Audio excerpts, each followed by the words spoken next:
আচ্ছা, আমরা স্ক্রিনে বিবি ওয়ার্ল্ড দেখতে পাচ্ছি। জি ভাইয়া।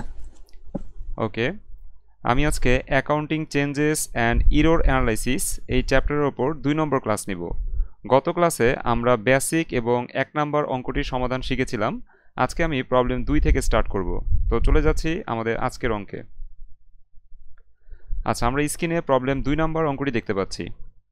ওকে, খেয়াল করো প্রবলেম 2-এ কী বলা হয়েছে। এখানে বলা হয়েছে Ravi alert incorporation acquired the following asset in January of 2009।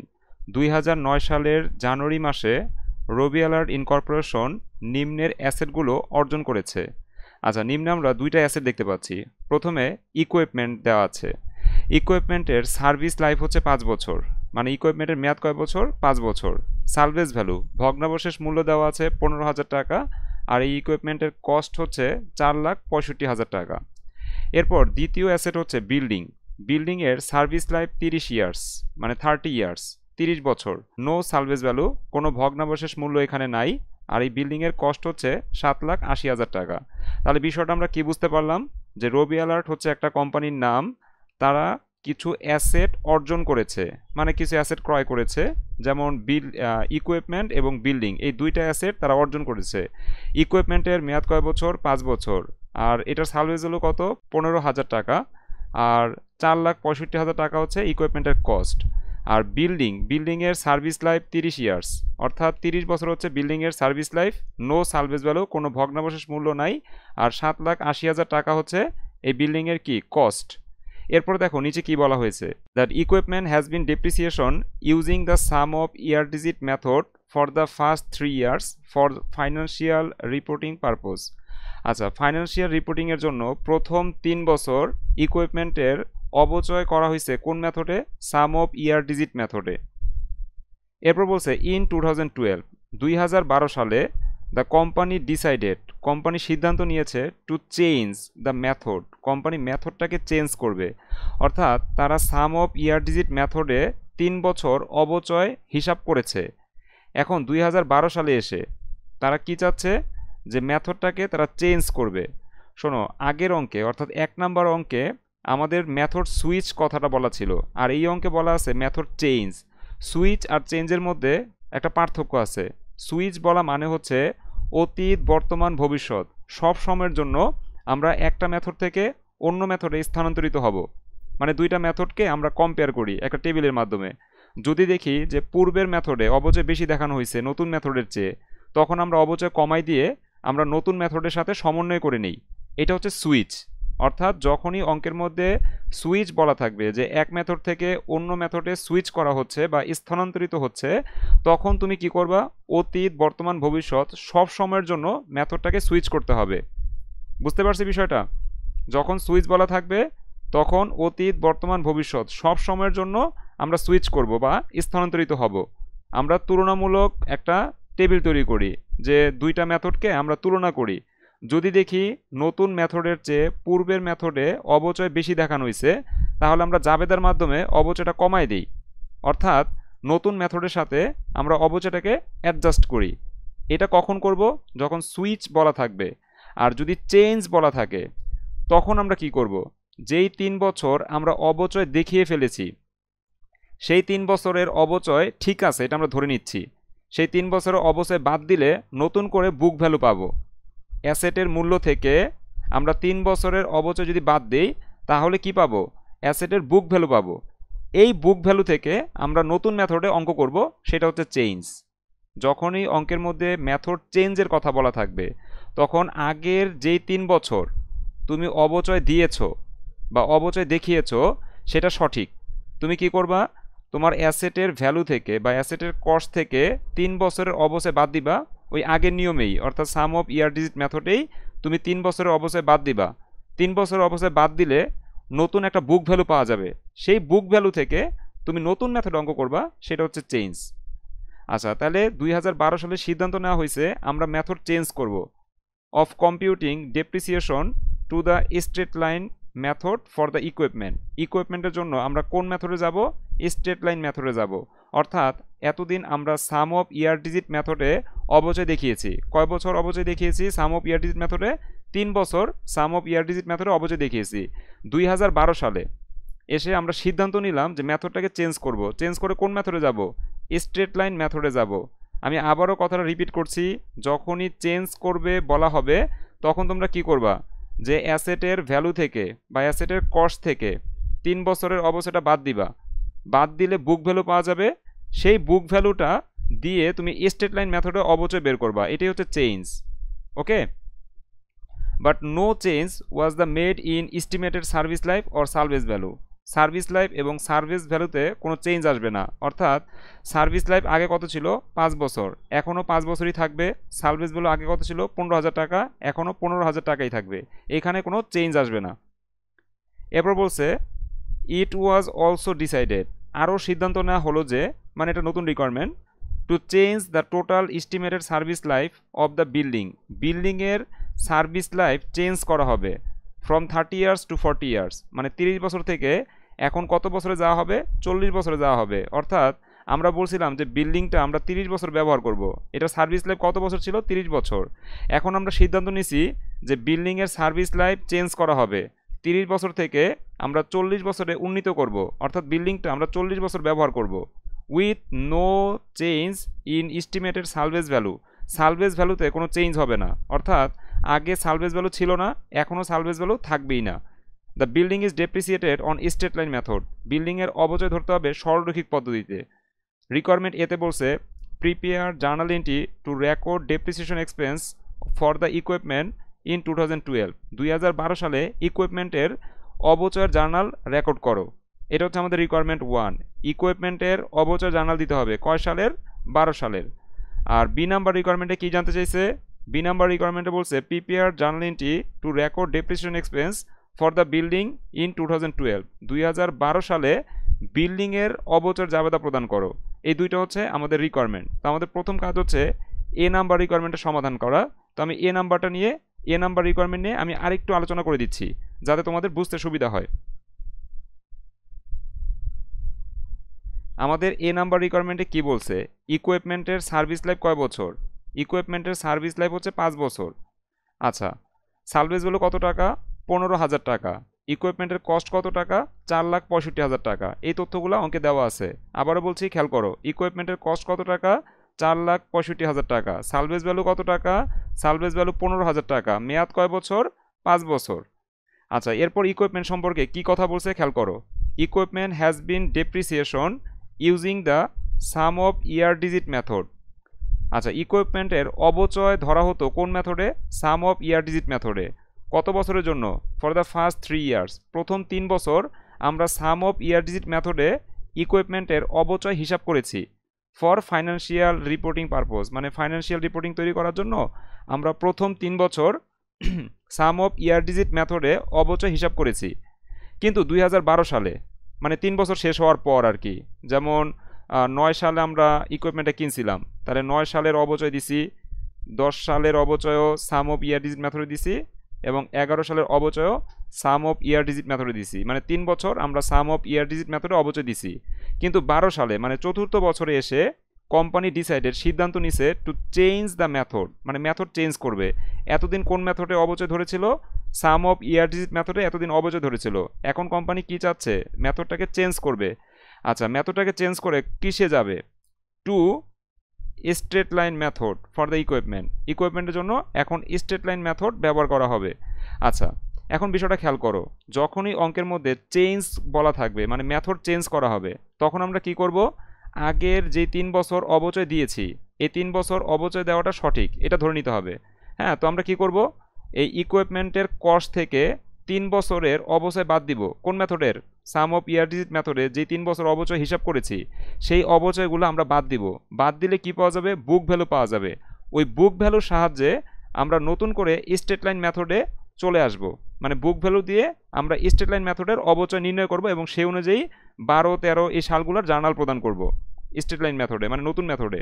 অর্থাৎ যখনই মেথড চেঞ্জের কথা বলবে তখন আমরা কি করব?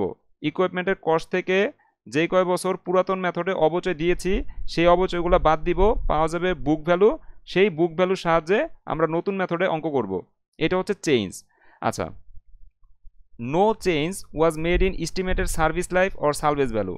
সার্ভিস লাইফ এবং সালভেজ ভ্যালুতে কোনো চেঞ্জ আসবে না, অর্থাৎ আগে মেয়াদ ছিল কয় বছর? 5 বছর, এখনও মেয়াদ 5 বছরই থাকবে। সালভেজ ভ্যালু আগে কত ছিল? 15,000 টাকা, এখনও সালভেজ ভ্যালু কত থাকবে? 15,000 টাকাই থাকবে।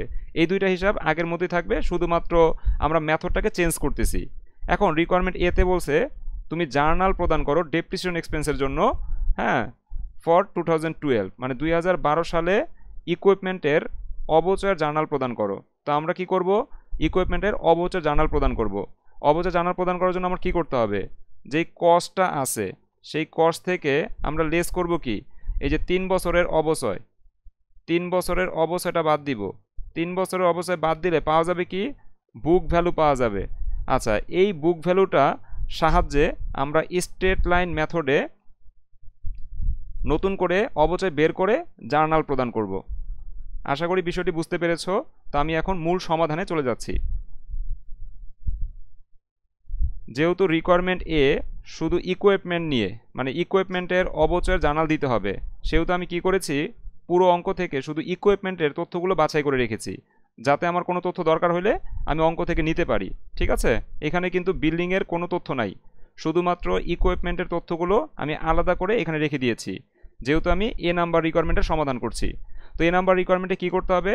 ইকুইপমেন্টের অবচয়ের জার্নাল দিতে হবে। কয় সালের? 12 সালের। আচ্ছা, তো আমি একটা ওয়ার্কিংস করব। রিকোয়ারমেন্ট এ দিয়ে আমি লিখলাম ওয়ার্কিংস। কি ওয়ার্কিংস করব? যে 12 সালের ইকুইপমেন্টের অবচয় কত সেটা আমি বের করব, তারপর জার্নাল প্রদান করব। তো লিখলাম workings calculation of depreciation expense on the equipment for 2012। 2012 সালের জন্য আমরা ইকুইপমেন্টের ডেপ্রিসিয়েশন এক্সপেন্স ক্যালকুলেশন করব। সাম অফ ইয়ার ডিজিট ডেপ্রিসিয়েশন, যেহেতু সাম অফ ইয়ার ডিজিট হচ্ছে পুরাতন মেথড, তো আমি 3 বছরের অবচয় যখন বের করব তখন কোন মেথড ব্যবহার করতে হবে? সাম অফ ইয়ার ডিজিট মেথড ব্যবহার করে 3 বছরের অবচয় বের করতে হবে। সেই 3 বছরের অবচয় বিয়োগ করলে বুক ভ্যালু পাবো। আচ্ছা, সেই বিষয়ে পরে যাই, আগে আমরা 3 বছরের অবচয় বের করে নিই। তো আমি এখানে লিখলাম sum of the years digits method in 2009। 2009 সালে সাম অফ ইয়ার ডিজিট মেথডে কত টাকার অবচয় দেখাইছিলাম সেটা আমরা বের করব। আচ্ছা, সাম অফ ইয়ার ডিজিট মেথডে যদি অবচয় বের করতে চাই তাহলে প্রথমে টোটাল ডিজিট কত সেটা বের করতে হবে। আমাদের এই অঙ্কটা কয় বছর মেয়াদি? 5 বছর মেয়াদি। তাহলে আমরা টোটাল ডিজিট বের করে নিই।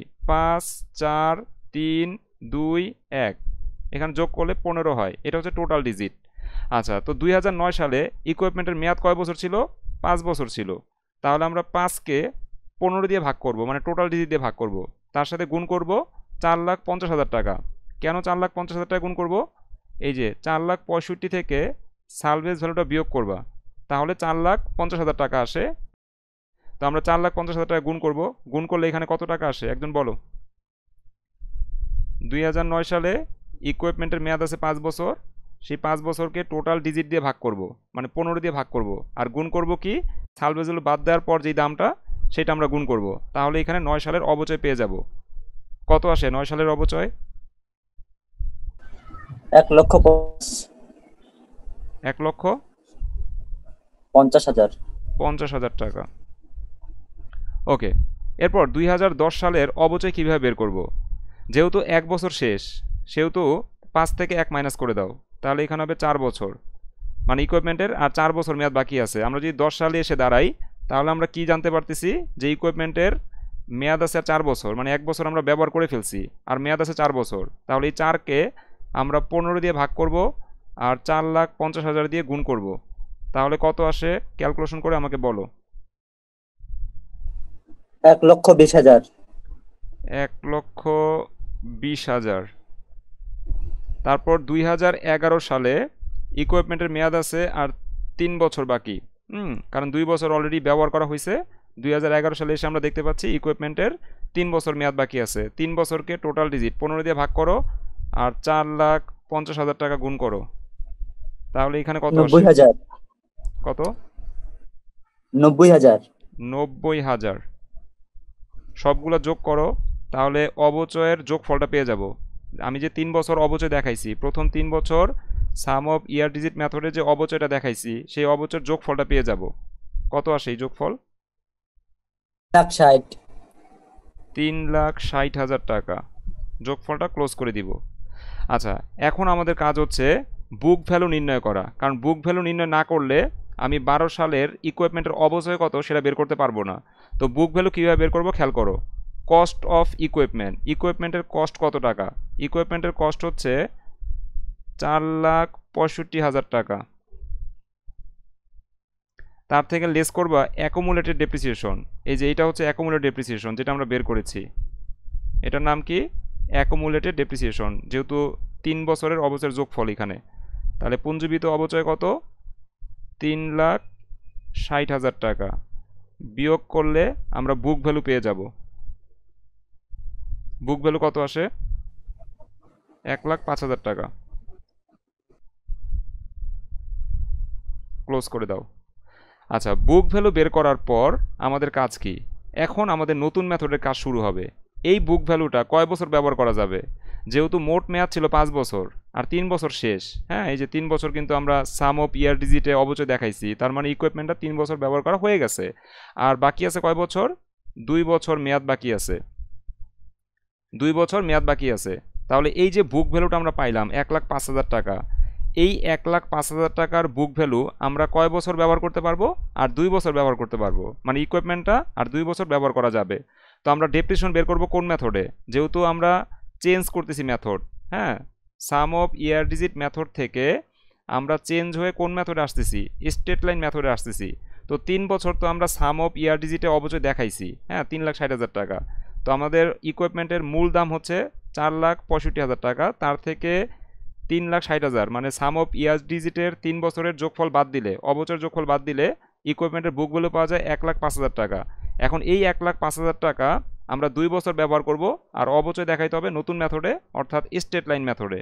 তো আমি ডেপ্রিসিয়েশন ফর 2012 বের করব। 1,05,000 টাকা থেকে আমি সালভেজ ভ্যালু মাইনাস করব। সালভেজ ভ্যালু কত? 15,000 টাকা। তো আমি 15,000 টাকা মাইনাস করব, মাইনাস করে তাকে 2 দিয়ে ভাগ করব। এই জিনিসটা অনেকেই বুঝে না যে 2 দিয়ে কেন ভাগ করব। আমাদের ইকুইপমেন্টের মোট মেয়াদ কিন্তু 5 বছর, আমরা 3 বছর ব্যবহার করে ফেলছি। এই যে বলেই দিছে সাম অফ ইয়ার ডিজিট মেথডে 3 বছরের অবচয় দেখানো হয়েছে, তার মানে 3 বছর ব্যবহার করা হয়েছে, এটা আমরা বুঝতে পারছি। তো 3 বছর ব্যবহার করা হয়ে গেলে বাকি থাকে কয় বছর? 2 বছর বাকি থাকে। তো যার কারণে এই বুক ভ্যালুটা 2 বছর ব্যবহার করা যাবে। তো আমরা বুক ভ্যালু থেকে সালভেজ ভ্যালু বিয়োগ করে তাকে 2 দিয়ে ভাগ করব। তাহলে 1 বছরের অবচয় কত আসে? মানে 12 সালের অবচয় কত আসে? 45,000 টাকা। এই 45,000 টাকা দিয়ে আমরা 12 সালের ইকুইপমেন্টের ডেপ্রিসিয়েশনের জাবেদাটা রেকর্ড করব। তো ডেপ্রিসিয়েশনের জাবেদা রেকর্ড করো 2012 সাল ডিসেম্বর 31। হ্যাঁ, জাবেদা কি হবে?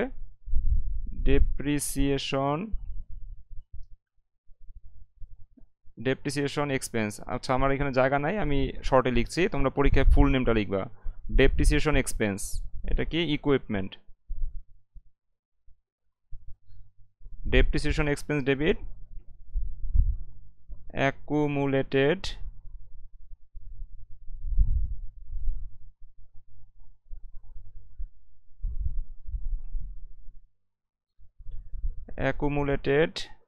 Depreciation credit. আচ্ছা, কত টাকা? 45,000 টাকা। 45,000 টাকা। আর চাইলে একটা ব্যাখ্যা দিয়ে দিও, দিতে পারলে ভালো, যে টু রেকর্ড দিয়ে ডেপ্রিসিয়েশন এক্সপেন্স, এই যে এইখান থেকে টুক দিয়ে দিও, depreciation expense on the equipment for 2012। To রেকর্ডের পর এই লাইনটুক লিখে দিও, depreciation expense on the equipment for 2012। আচ্ছা, আমরা এ নাম্বার রিকোয়ারমেন্ট বুঝতে পেরেছি সবাই? যখনই মেথড চেঞ্জ কথাটা বলা থাকবে, এই যে ভালো করে খেয়াল রাখবা, আগের অঙ্কে সুইচ ছিল, এখানে কিন্তু চেঞ্জ কথাটা আছে। যখনই মেথড চেঞ্জ কথাটা বলা থাকবে এই স্টেপগুলো ফলো করে জাবেদা প্রদান করতে হবে, ঠিক আছে? প্রথমে কি করতে হবে? পুরাতন মেথডে যত বছরের অবচয় দেখিয়েছি সেই অবচয়গুলা বের করে যোগ করতে হবে। তো আমরা এই যে এখানে যোগ করে 3,60,000 পাইছি। তারপরের কাজ কি? মানে ইকুইপমেন্ট বা যেই অ্যাসেটের নাম থাকবে সেই অ্যাসেটের যেই ভ্যালুটা, হ্যাঁ বা কস্টটা, সেই কস্ট থেকে এই যোগফলটা বিয়োগ করতে হবে। এই যে কস্ট থেকে যোগফলটা বিয়োগ করলাম, তাহলে কি পাওয়া যাবে? বুক ভ্যালু পাওয়া যাবে। এই বুক ভ্যালুটা নতুন নিয়মের জন্য প্রযোজ্য। তখন আমরা কি করব? বুক ভ্যালু থেকে সালভেজ ভ্যালু বিয়োগ করে দেখবো যে আর কয় বছর বাকি। যেহেতু আমি 3 বছর ব্যবহার করছি, তাহলে 5 থেকে 3 বাদ দাও, আর 2 বছর বাকি আছে। তো তখন তুমি কস্ট থেকে সালভেজ ভ্যালু বিয়োগ করে, মানে বুক ভ্যালু থেকে সালভেজ ভ্যালু বিয়োগ করে 2 দিয়ে ভাগ করবা, যেহেতু আর 2 বছর বাকি আছে। তাহলে যে অবচয়টা পাবা সেই অবচয়ের সাহায্যে জাবেদা দিতে হবে depreciation expense debit accumulated depreciation credit. আমরা চেঞ্জের বিষয়টা কি সবাই বুঝতে পেরেছি? কারো কোনো কোশ্চেন থাকলে বলতে পারো, আর কোশ্চেন না থাকলে রিকোয়ারমেন্ট বিতে চলে যাব। জি ভাইয়া বিতে যান। ওকে, রিকোয়ারমেন্ট বিতে দেখো ডেপ্রিসিয়েশন এক্সপেন্সের জাবেদা দিতে বলছে। কার জন্য? বিল্ডিংয়ের জন্য। 2012 সালে বিল্ডিংয়ের অবচয়ের জাবেদা প্রদান করো। তো যেহেতু বিল্ডিংয়ের জাবেদা প্রদান করতে হবে, তো আমি এখানে শুধু বিল্ডিংয়ের তথ্যগুলো নিয়ে এসেছি, নাহলে অঙ্কটা বেশি বড় দেখায়। তো আমি এখানে শর্ট করে শুধু বিল্ডিংয়ের তথ্যগুলো নিয়েছি, যখন দরকার পড়বে আমরা এখান থেকে তথ্যগুলো খেয়াল করব। আচ্ছা, এখানে কি বলছে লাইনটা আমি আরেকবার একটু পড়ে নেই, যদিও একবার পড়ে দিয়েছি। এখানে বলছে it was also decided to change the total estimated service life of the building. মানে বিল্ডিংয়ের টোটাল মেয়াদ চেঞ্জ হবে। আগে 30 বছর ছিল, এখন এটা কত বছরে যাবে? 40 বছরে যাবে। মানে আমরা বলছিলাম যে বিল্ডিংটা আমরা 30 বছর ব্যবহার করব, কিন্তু আমরা কিছু বছর ব্যবহার করার পর আমরা বলতেছি যে না, আমরা বিল্ডিংটা 30 বছর ব্যবহার করব না, এটা টোটাল সার্ভিস লাইফ হওয়া উচিত 40 বছর। হ্যাঁ, তো যেহেতু আমি 30 বছর থেকে মেয়াদটা 40 বছরে বাড়াইছি, তো আমি কোন সালে বাড়াইছি এটা আমার হিসাব করতে হবে। এটা কিন্তু 2012 সালের ঘটনা, ঠিক আছে? 2012 সালের ঘটনা যে ইট ওয়াজ অলসো ডিসাইডেড, মানে 12 সালে আরও সিদ্ধান্ত নেওয়া হয়েছে two change total estimated service life, মানে সার্ভিস লাইফ চেঞ্জ করা হবে। কার? বিল্ডিংয়ের। আগে কত বছর ছিল? 30 বছর ছিল। এই জন্য বলছে ফ্রম 30 ইয়ার্স টু 40 ইয়ার্স, মানে 30 বছর থেকে 40 বছরে পরিবর্তন করা হবে। No change in the estimated salvage value, salvage ভ্যালুতে কোনো চেঞ্জ হবে না। অর্থাৎ আগে সালভেজ ভ্যালু 1 টাকাও ছিল না, এখনও সালভেজ ভ্যালু নাই, ঠিক আছে? কিন্তু আগে মেয়াদ ছিল কয় বছর? 30 বছর। অর্থাৎ বিল্ডিংটা আমরা কয় বছর ব্যবহার করব বলছিলাম? 30 বছর ব্যবহার করব বলছিলাম, সেই অনুযায়ী কিন্তু অবচয় জাবেদা দিয়েছিলাম। আর 12 সালে এসে আমরা সিদ্ধান্ত নিছি যে মেয়াদটা 30 থেকে বেড়ে কত বছর হবে? 40 বছর হবে। সালভেজ ভ্যালু কোনো চেঞ্জ হবে না, মানে আগে সালভেজ ভ্যালু ছিল না, এখনও সালভেজ ভ্যালু নাই। The building is depreciated on straight line method, এই বিল্ডিংটার অবচয় ধরা হয়েছে সরলরৈখিক পদ্ধতিতে। তো আমরা 30 থেকে যদি 40-এ চলে যাই, মানে যদি মেয়াদটা বাড়ে, হ্যাঁ, তাহলে কিভাবে জাবেদা প্রদান করতে হয় সেটা আমি এখন দেখাবো। তো আমি রিকোয়ারমেন্ট বি দিয়ে প্রথমে একটা ওয়ার্কিংস লিখব, যে calculation of depreciation expense on the building for 2012, 2012 সালে বিল্ডিংয়ের অবচয় কত সেটা আমি ক্যালকুলেশন করব। আচ্ছা, প্রথমে লিখতে হবে কস্ট অফ বিল্ডিং, বিল্ডিংয়ের কস্ট কত টাকা। আমরা দেখতে পাচ্ছি বিল্ডিংয়ের কস্ট হচ্ছে 7,80,000 টাকা। তো এইখানে 7,80,000 টাকা লিখতে হবে। তার থেকে বিয়োগ করতে হবে অ্যাকুমুলেটেড ডেপ্রিসিয়েশন। অ্যাকুমুলেটেড ডেপ্রিসিয়েশন মানে হচ্ছে পুঞ্জীবিত অবচয়, অর্থাৎ আমরা কয় বছর অবচয় দেখিয়েছি সেটা বিয়োগ করতে হবে। 2012 সালে যেহেতু সিদ্ধান্ত নিছি, তার মানে 9, 10, 11 এই 3 বছর অবচয় দেখিয়ে ফেলছি। হ্যাঁ, তো এই 3 বছরের অবচয়টা বাদ দিতে হবে। তো এই জন্য আমি লিখছি লেস অ্যাকুমুলেটেড ডেপ্রিসিয়েশন। আচ্ছা, 3 বছরের অবচয় বাদ দিই। এটার দাম ছিল কত? 7,80,000, বা কস্ট ছিল 7,80,000। 7,80,000 থেকে বিয়োগ করতে হবে সালভেজ ভ্যালু। এখানে বলছে নো সালভেজ ভ্যালু, তার মানে 0 বিয়োগ করো, বা না করলেও হবে। তাকে ভাগ করব কত দিয়ে? 30 দিয়ে। যেহেতু আমি 9 সালে জানি না যে মেয়াদ 40 বছর করব, সো আমি 30 দিয়েই ভাগ করছিলাম। আমি 10 সালেও জানি না যে মেয়াদ 40 বছর করব, সো আমি 30 দিয়েই ভাগ করছিলাম। আমি 11 সালেও জানি না যে মেয়াদ আমি 40 বছর করব, সো আমি 30 দিয়েই ভাগ করেছিলাম। তো এই 3 বছর আমরা 30 দিয়েই ভাগ করছিলাম, মানে 30 দিয়ে ভাগ করে অবচয় দেখাইছিলাম। সো আমরা 30 দিয়েই ভাগ করব। 30 দিয়ে ভাগ করলে 1 বছরের অবচয় পাওয়া যাবে, তার সাথে 3 গুণ করলে 3 বছর অবচয় পাওয়া যাবে, মানে 9, 10, 11। যেহেতু স্টেট লাইন, খুবই সহজ বিষয়। 1 বছর অবচয় বের করলে 3 দিয়ে গুণ করলে 3 বছর অবচয় বের হয়ে যাবে। তো 7,80,000-কে 30 দিয়ে ভাগ করো, 1 বছর অবচয় 3 দিয়ে গুণ করো, 3 বছর অবচয় পাওয়া যাবে। কত আসে 3 বছরের অবচয়?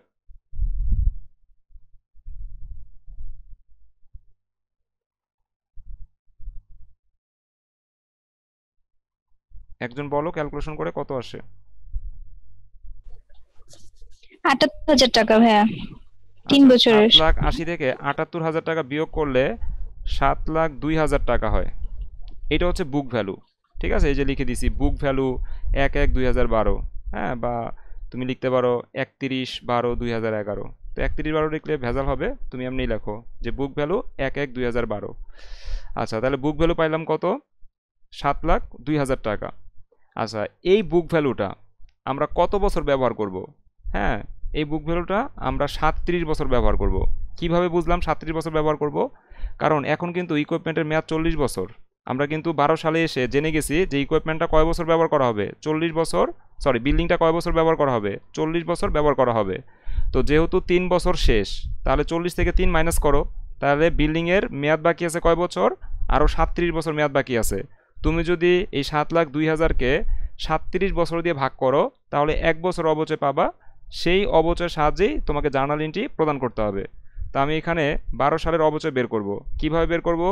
এই যে বুক ভ্যালু 7,02,000, 7,02,000 থেকে আমি সালভেজ ভ্যালু 0 বিয়োগ করব, আর তাকে ভাগ করব 40 মাইনাস 3 দিয়ে, মানে 37 দিয়ে ভাগ করব।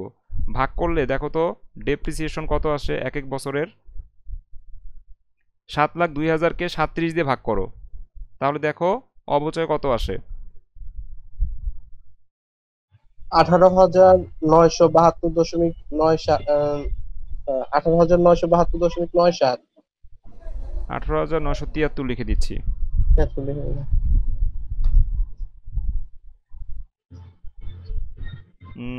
তুমি হিসাব ঠিক মতো করেছো?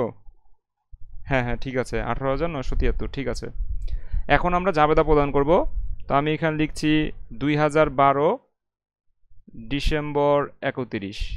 জাবেদা ডেপ্রিসিয়েশনে জাবেদা, ডেপ্রিসিয়েশন এক্সপেন্স ডেবিট। আমি শর্ট করে লিখছি, তোমরা বানান করে লিখো। হ্যাঁ, এইভাবে কিন্তু খাতায় লিখো না পরীক্ষার হলে। ডেপ্রিসিয়েশন এক্সপেন্স, এখানে হাইফেন দিয়ে লিখলাম বিল্ডিং।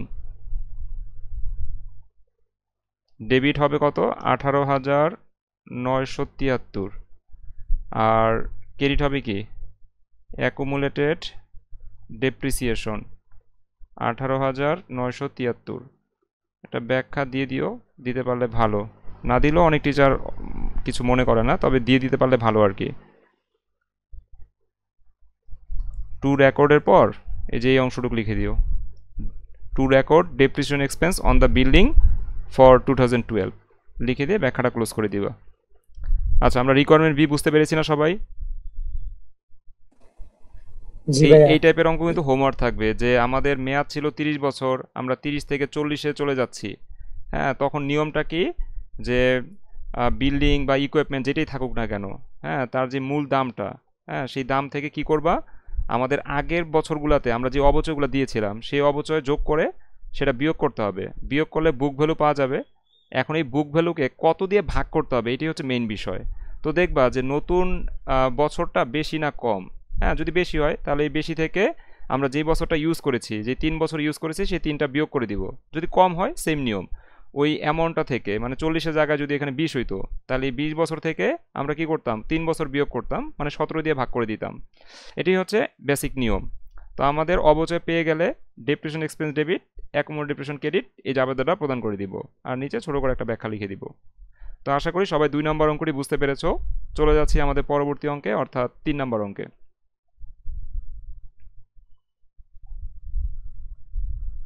আচ্ছা, প্রবলেম 3-এ কী বলেছে খেয়াল করো। এখানে বলা হয়েছে অন জানুয়ারি 1, 2008, 2008 সালের জানুয়ারি মাসে 1 তারিখে Jackson company purchase a building and equipment, মানে জ্যাকসন কোম্পানি একটা বিল্ডিং এবং একটা ইকুইপমেন্ট পারচেজ করেছে, that have the following useful life, salvage value and cost. তাদের ইউজফুল লাইফ, সালভেজ ভ্যালু এবং কস্ট নিচে দেওয়া আছে। তো আমরা দেখতে পাচ্ছি বিল্ডিংয়ের লাইফ হচ্ছে 40 বছর, সালভেজ ভ্যালু হচ্ছে 50,000 টাকা, আর কস্ট হচ্ছে 8 লাখ টাকা। আর ইকুইপমেন্টের লাইফ হচ্ছে 12 বছর, সালভেজ ভ্যালু 10,000 টাকা, আর কস্ট হচ্ছে 1 লাখ টাকা। এরপর বলা হয়েছে the building has been depreciated under double decline balance method through 2011, মানে 2011 সাল পর্যন্ত বিল্ডিংয়ের অবচয় ধরা হয়েছে কোন মেথডে? ডাবল ডিক্লাইন ব্যালেন্স মেথডে। আচ্ছা, তার মানে 8 সালে আমরা বিল্ডিংটা ক্রয় করেছিলাম এবং ইকুইপমেন্টও ক্রয় করেছিলাম। এখন বিল্ডিংয়ের অবচয় 11 সাল পর্যন্ত কোন মেথডে ধরা হয়েছে? ডাবল ডিক্লাইন ব্যালেন্স মেথডে ধরা হয়েছে। তাহলে 8, 9, 10, 11, 4 বছর পর্যন্ত আমরা ডাবল ডিক্লাইন ব্যালেন্স মেথডে বিল্ডিংয়ের অবচয় হিসাব করেছি। ইন 2012, মানে 5ম বছরে এসে দ্য কোম্পানি ডিসাইডেড, কোম্পানি সিদ্ধান্ত নিছে to switch the straight line method of depreciation, company স্থানান্তরিত হবে কোন মেথডে? Straight line method of depreciation, মানে স্ট্রেট লাইন মেথডে স্থানান্তরিত হবে। যখনই সুইচ কথাটা বলা থাকবে তখনই তোমার বুঝতে হবে অতীত, বর্তমান, ভবিষ্যৎ সব সময়ের জন্য আমরা এক মেথড থেকে অন্য মেথডে সুইচ করব বা স্থানান্তরিত হব। এই ক্ষেত্রে আমরা কি দেখতে পাচ্ছি যে ডাবল ডিক্লাইন ব্যালেন্স মেথডে আমরা 4 বছর অবচয় গণনা করেছি। এখন 4 বছর পর আমরা মেথড সুইচ করে স্ট্রেট লাইনে যাব। তাহলে আমাদের কি করতে হবে, আগে অতীতটাকে ঠিক করতে হবে। অতীত ঠিক করার নিয়ম কি, ডাবল ডিক্লাইন ব্যালেন্স মেথডে 4 বছরে কত টাকা অবচয় দেখিয়েছি সেটা বের করতে হবে। আর স্ট্রেট লাইন মেথডে যদি 4 বছর অবচয় দেখাতাম তাহলে কত অবচয় হতো সেটাও বের করতে হবে। এখন ডাবল ডিক্লাইনের সাথে স্ট্রেট লাইনের অবচয়ের যোগফল তুলনা করতে হবে। যদি দেখি ডাবল ডিক্লাইনে অবচয় বেশি দেখানো হয়েছে স্ট্রেট লাইনের তুলনায়, তাহলে যতটুকু অবচয় বেশি দেখানো হয়েছে ততটুকু অবচয় জাবেদার মাধ্যমে কমাই দিতে হবে। তো যখনই সুইচ কথাটা বলা থাকবে তখনই দুইটা মেথডের কম্পেয়ার করতে হয়, অবচয়ের কম্পেয়ার করতে হয়। যদি অবচয় কম বেশি থাকে তাহলে কিউমুলেটিভ ইফেক্ট ওই জাবেদার মাধ্যমে আমরা অবচয়ের যে কম বেশিটা সেটা অ্যাডজাস্ট করে নিই। ঠিক আছে, সুইচের বিষয়টা সবাই বুঝতে পেরেছি। চেঞ্জ হলে কিন্তু আমরা ওই কাজ করব না, কম্পেয়ার করব না। চেঞ্জ হলে আমরা কি করব, এই ডাবল ডিক্লাইনের 4 বছরের অবচয় বের করব। আমরা 8 লাখ টাকা থেকে ওই 4 বছরের অবচয় বাদ দিব। বাদ দিলে বুক ভ্যালু পাওয়া যাবে। সেই বুক ভ্যালুটা দিয়ে আমরা স্ট্রেট লাইনে হিসাব করে যাব। হ্যাঁ, যতটুকু ইয়ার বাকি থাকে সেই ইয়ারগুলো যেয়ে আমরা স্ট্রেট লাইন মেথডে অবচয় হিসাব করে যাব। চেঞ্জটা সহজ, সুইচের ক্ষেত্রে একটু কঠিন। সুইচ করলে কি করতে হয়, কম্পেয়ার করতে হয়। কম্পেয়ার করার পর যদি দেখি অবচয় কম বেশি হয়েছে তাহলে জাবেদার মাধ্যমে সেই অ্যাডজাস্ট করে দিতে হয়, অবচয়টা ঠিক করে দিতে হয়। আচ্ছা, আশা করি বিষয়টি সবাই বুঝতে পেরেছো। ওকে, এরপর বলছে জ্যাকসন অলসো ডিসাইডেড, জ্যাকসন আরও সিদ্ধান্ত নিচ্ছে, মানে এটা দ্বিতীয় requirement, to change total useful life of the equipment to 9 years, মানে ইকুইপমেন্টের মেয়াদ তারা চেঞ্জ করবে। কত বছরে যাওয়া হবে, 9 বছরে যাওয়া হবে। অর্থাৎ আগে আমরা বলছিলাম ইকুইপমেন্টটা ব্যবহার করব 12 বছর, এখন সিদ্ধান্ত নিচ্ছে ইকুইপমেন্ট 12 বছর ব্যবহার করা হবে না, টোটাল লাইফ কয় বছর হবে, 9 বছর হবে। এই যে মেয়াদ চেঞ্জ করলে কীভাবে জাবেদা দিতে হয় সেটা কিন্তু 2 নম্বর অঙ্কে শিখাইছি। হ্যাঁ, এই অঙ্কে কিন্তু নিজেদেরই পারার কথা, তারপর আমি আরেকবার করাই দিব, সমস্যা নাই। সালভেজ ভ্যালু হবে 5000, আগে কত ছিল 10000, এখন সালভেজ ভ্যালু হবে কত 5000 at the end of the time. আচ্ছা, মেয়াদ শেষে the equipment is depreciated using straight line method, ইকুইপমেন্টের অবচয় ধরা হবে কোন মেথডে, সরলরৈখিক পদ্ধতিতে। এই অঙ্কের 3টা রিকোয়ারমেন্ট। এ নাম্বার রিকোয়ারমেন্টে cumulative effect of change in accounting principle for 2012 নির্ণয় করতে হবে। এখন এই cumulative effect of change in accounting principle এটা কীভাবে বের করতে হয়, এটা বের করতে হয় এই যে ডাবল ডিক্লাইন ব্যালেন্স মেথডের যে অবচয়ের যোগফল, হ্যাঁ, আর স্ট্রেট লাইন মেথডের যে অবচয়ের যোগফল আমরা যদি বিয়োগ করি, ধরো এটা থেকে এটা বিয়োগ করলাম, বিয়োগ করলে আমরা একটা বিয়োগ ফল পাবো। হ্যাঁ, ডাবল ডিক্লাইন ব্যালেন্স মেথডের অবচয়ের যোগফল আর স্ট্রেট লাইন মেথডের 4 বছরের অবচয়ের যোগফল বের করার পর আমরা কি করব, এই ডাবল ডিক্লাইন থেকে স্ট্রেট লাইনটা বিয়োগ করব। বিয়োগ করলে যে বিয়োগ ফলটা পাওয়া যাবে, হ্যাঁ, সেটার নামই হচ্ছে cumulative effect of change in accounting principal.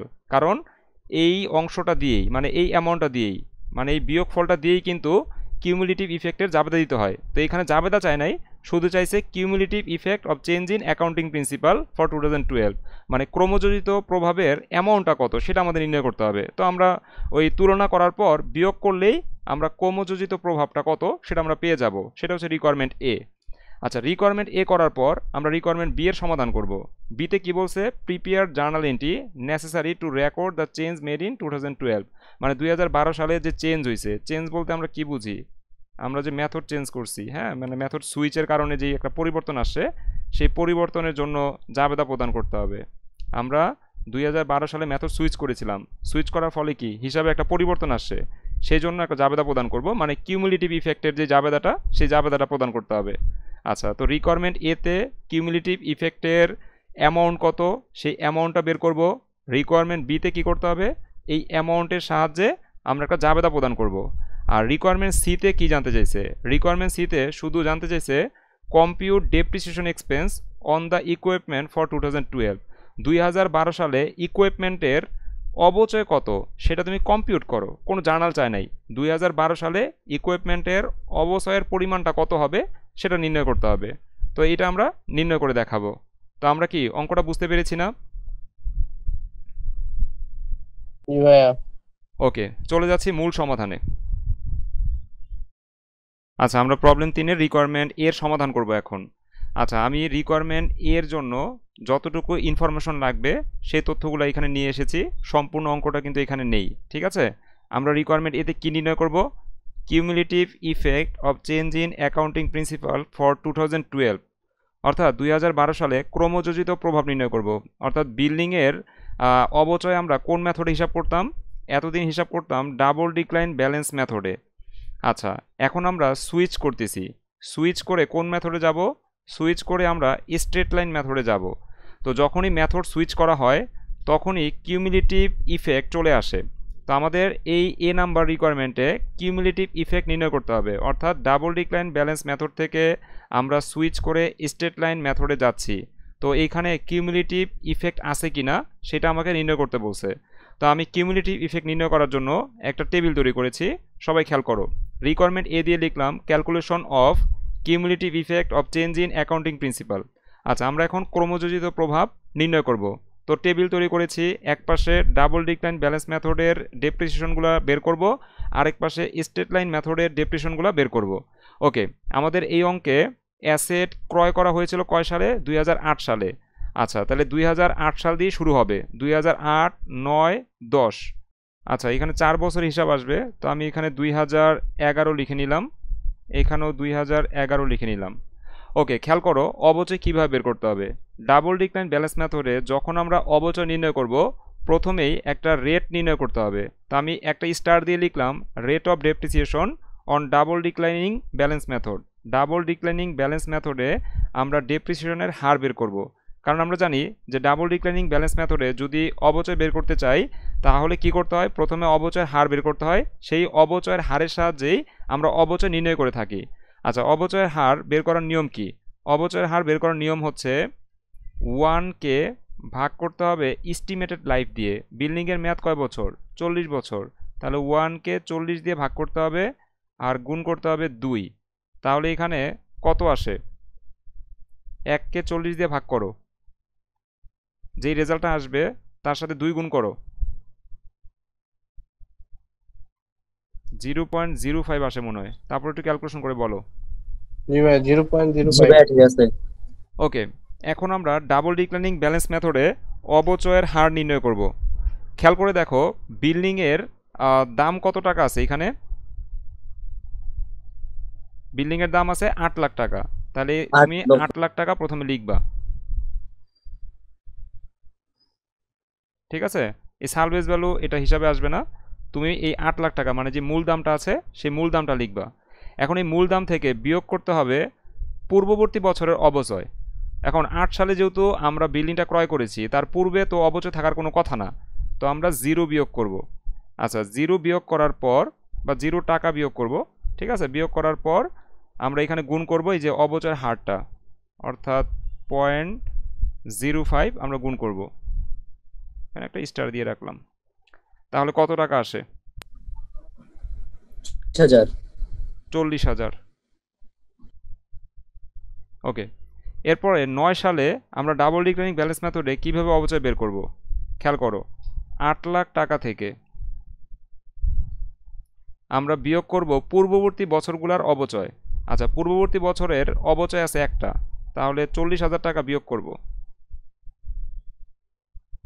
বিয়োগ করার পর তার সাথে গুণ করব রেট, 0.05 গুণ করব। তাহলে এখানে কত টাকার অবচয় আসে? 38,000। 38,000। আচ্ছা, এরপর 2010 সালে 8 লাখ টাকা থেকে পূর্ববর্তী বছরগুলোর অবচয় বাদ দিতে হবে। এখন পূর্ববর্তী বছরগুলোর অবচয় আছে 2টা, তাহলে 2টার যোগফল বাদ দাও, মানে 78,000 টাকা বাদ দাও। বাদ দেওয়ার পর তার সাথে গুণ করো 0.05, তাহলে কত আসে? 36,100। 36,100। এরপর 2011 সালে 8 লাখ টাকা থেকে পূর্ববর্তী বছরগুলোর অবচয় বাদ দাও। পূর্ববর্তী বছরগুলোর অবচয় আছে 3টা, তো 3টা যোগ করো, 78,000-এর সাথে 36,100 যোগ করো, তাহলে কত হয়? 1,14,100।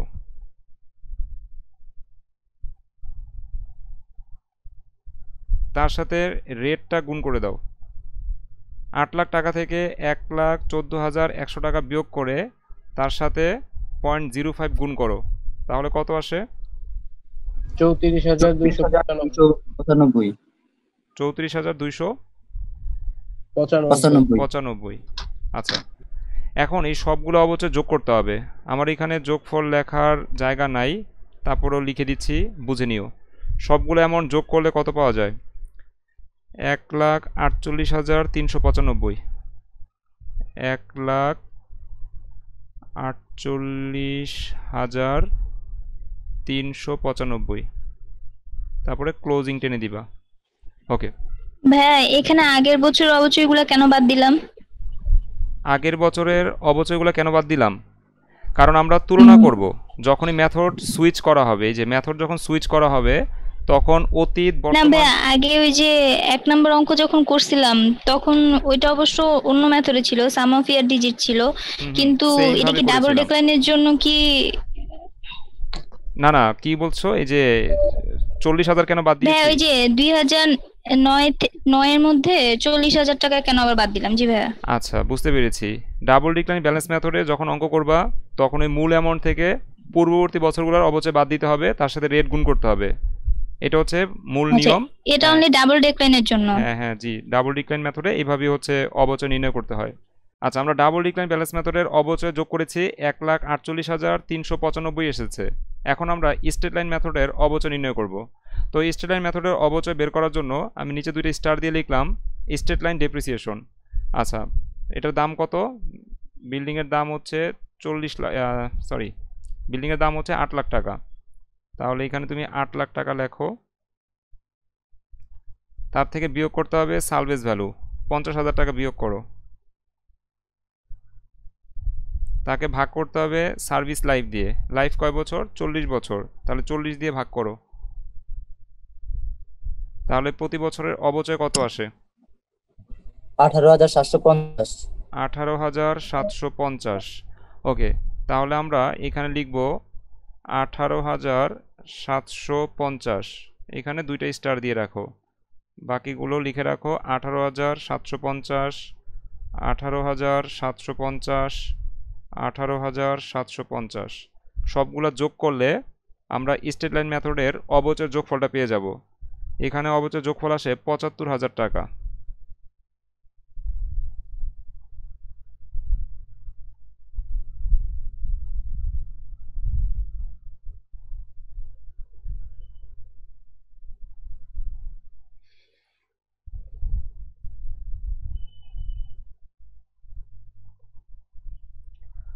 আচ্ছা, আমাদের ডাবল ডিক্লাইন ব্যালেন্স মেথডের যোগফল আসছিল 1,48,395।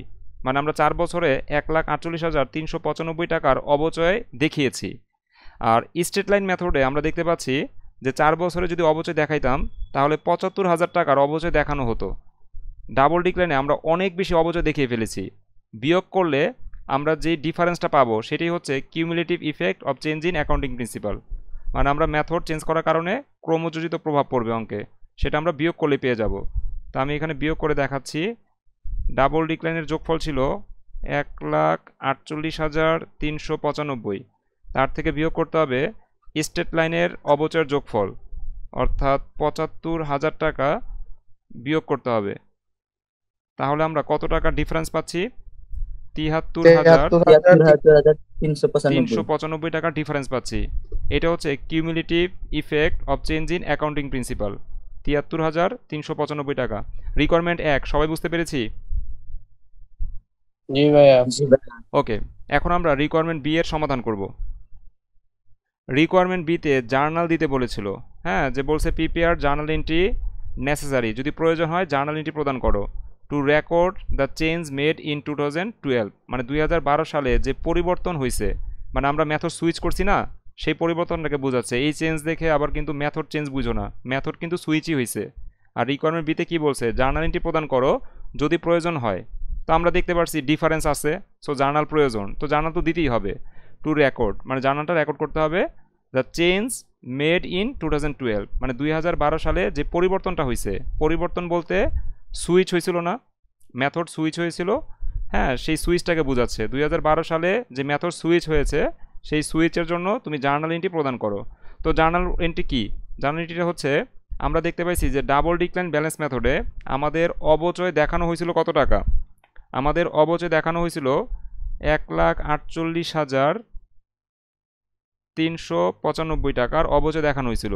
আর স্টেট লাইনে অবচয় দেখানোর কথা ছিল মাত্র 75,000 টাকা। তো আমরা অবচয় বেশি দেখাইছি কত, সেটা বিয়োগ করলে পাওয়া যাবে। তো বিয়োগ করে দেখছি অবচয় বেশি দেখাইছি 73,395 টাকার অবচয় বেশি দেখাইছি। তো যতটুকু অবচয় বেশি দেখাইছি, আমি যদি স্টেট লাইনে সুইচ হই তাহলে এতটুকু অবচয় বেশি থাকা যাবে না, এটা কি করতে হবে? কমাই দিতে হবে। 73,395 টাকার অবচয় কী করতে হবে? কমাই দিতে হবে। যেহেতু আমি স্টেট লাইনে সুইচ হচ্ছি, আমার 4 বছরে 75,000 টাকার অবচয় দেখাইতে হবে খাতার মধ্যে। তো আমি তো অবচয় দেখায় রাখছি 1,48,395 টাকা। কত টাকার অবচয় বেশি দেখায় রাখছি? 75,000 বিয়োগ করলে আমরা দেখতে পাচ্ছি 73,395 টাকার অবচয় বেশি দেখাইছি। তো স্টেট লাইনে সুইচ করার কারণে এই বেশি অবচয়টুক এখন কমাই দিতে হবে। অবচয় কমানোর নিয়ম কি? অ্যাকুমুলেটেড ডেপ্রিসিয়েশন ডেবিট করতে হয়। তো আমি লিখলাম অ্যাকুমুলেটেড ডেপ্রিসিয়েশন বিল্ডিং ডেবিট কত টাকা? 73,395 টাকা। আর ক্রেডিট কি হবে? কিউমুলেটিভ ইফেক্ট ক্রেডিট হবে, অর্থাৎ cumulative effect of change in accounting principal depreciation credit হবে কত টাকা? 73,395 টাকা। এরপর একটা ব্যাখ্যা লিখে দিও, two record the cumulative effect of change in accounting principal. আচ্ছা, মানে ক্রমযোজিত প্রভাবের একটা রেকর্ড আমরা লিখে রাখলাম। আচ্ছা, রিকোয়ারমেন্ট বি বুঝতে পেরেছি সবাই?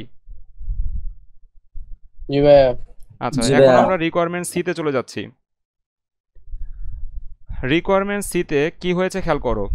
রিকোয়ারমেন্ট সি তে বলছে compute depreciation expense on the equipment for 2012। 2012 সালে ইকুইপমেন্টের ডেপ্রিসিয়েশন এক্সপেন্স কত সেটা নির্ণয় করো। কোনো জার্নাল চাই নেই, শুধুমাত্র অবচয়ের পরিমাণটা বের করতে হবে। আচ্ছা, ইকুইপমেন্টের কি ঘটনা ঘটছিল? এখানে বলা ছিল যে ইকুইপমেন্টের মেয়াদ 12 বছর, সালভেজ ভ্যালু 10,000 টাকা, আর ইকুইপমেন্টের কস্ট 1 লাখ টাকা। আর নিচে বলছিল যে Jackson also decided to change total useful life of the equipment. মানে জ্যাকসন কোম্পানি সিদ্ধান্ত নিছে তারা ইউজফুল লাইফ চেঞ্জ করবে। ইকুইপমেন্টের ইউজফুল লাইফ কত ছিল আগে? ইকুইপমেন্টের ইউজফুল লাইফ আগে ছিল 12 বছর, এখন তারা চেঞ্জ করে কয় বছর ব্যবহার করবে?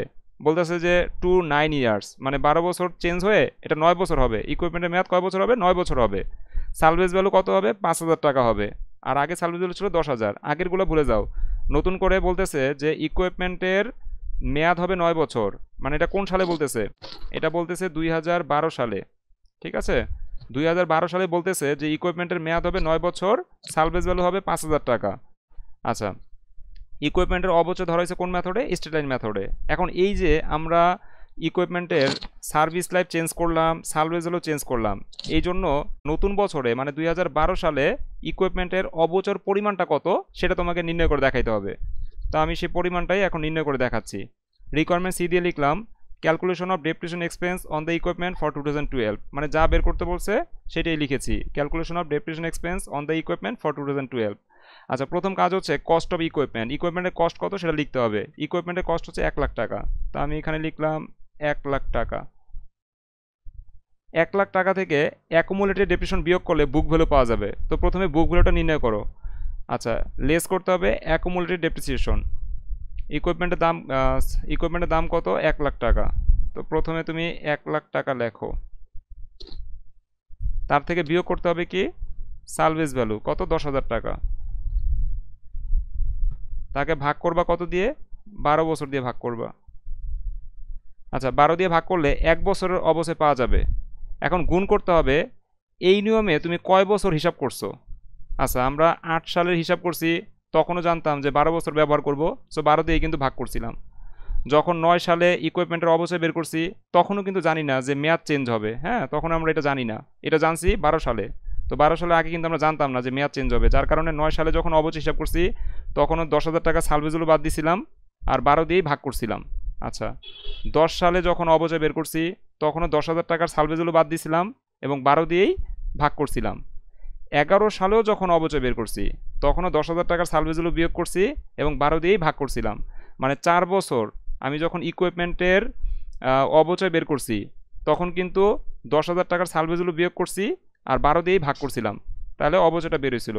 তো 4 বছর যেহেতু হিসাব করছি, এখানে 4 গুণ করো, তাহলে 4 বছরের অবচয়টা পেয়ে যাবা। আর 4 বছরের অবচয় কত আসে এটা একটু বলো। সেটা হচ্ছে অ্যাকুমুলেটেড ডেপ্রিসিয়েশন। 90,000কে 12 দিয়ে ভাগ করো, 4 দিয়ে গুণ করো, 30,000। 20,000 টাকা আসে। তাহলে বিয়োগ 30। করলে বুক ভ্যালু পাওয়া যাবে।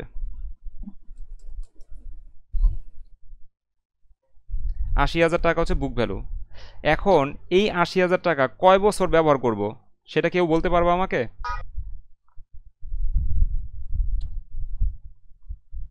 5 বছর ব্যবহার করব। 5 বছর ভাইয়া ব্যবহার ওটা করব। 20,000 না 30,000 হবে না ভাইয়া? আচ্ছা, আমি হ্যাঁ, শুনছি 30,000 হবে। ঠিক আছে, 30,000 হবে। 30,000 হবে। ওকে, আমি ঠিক করে দিচ্ছি।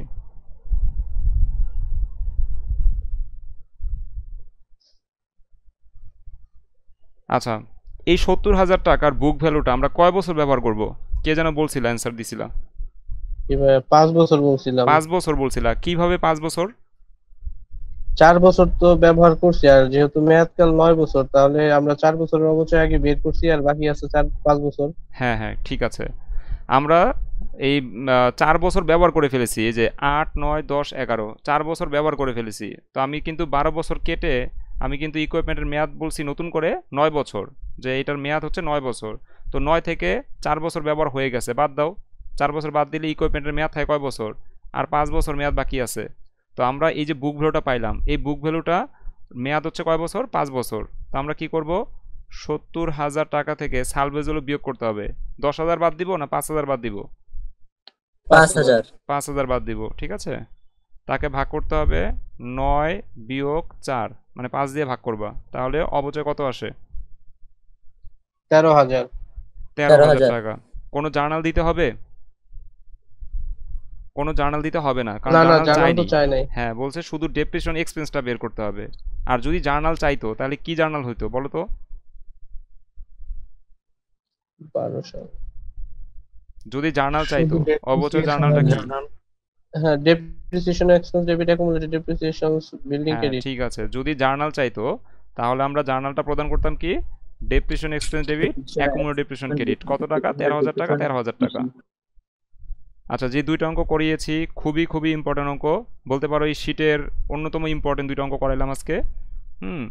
এই 2 এবং 3 দুইটা অঙ্ক তো হোমওয়ার্ক থাকবেই, সাথে 4, 5 আরও দুইটা অঙ্ক হোমওয়ার্ক করবা। টোটাল 4টি অঙ্ক হোমওয়ার্ক থাকবে 2 থেকে 5 পর্যন্ত। আর আজকের ক্লাস নিয়ে কারো যদি কোনো কোশ্চেন থাকে তাহলে বলতে পারো। আজকে যতটুকু বুঝিয়েছি সবাই বুঝতে পেরেছো? কারো কোনো কোশ্চেন আছে? জি ভাইয়া। জি ভাইয়া, বুঝতে পারছি। ওকে, যেহেতু কারো কোনো কোশ্চেন নাই আমি ক্লাস শেষ করে দিচ্ছি। ইনশাল্লাহ পরবর্তী ক্লাসে নতুন অঙ্ক নিয়ে দেখা হবে। সে পর্যন্ত সবাই ভালো থেকো। আল্লাহ হাফেজ।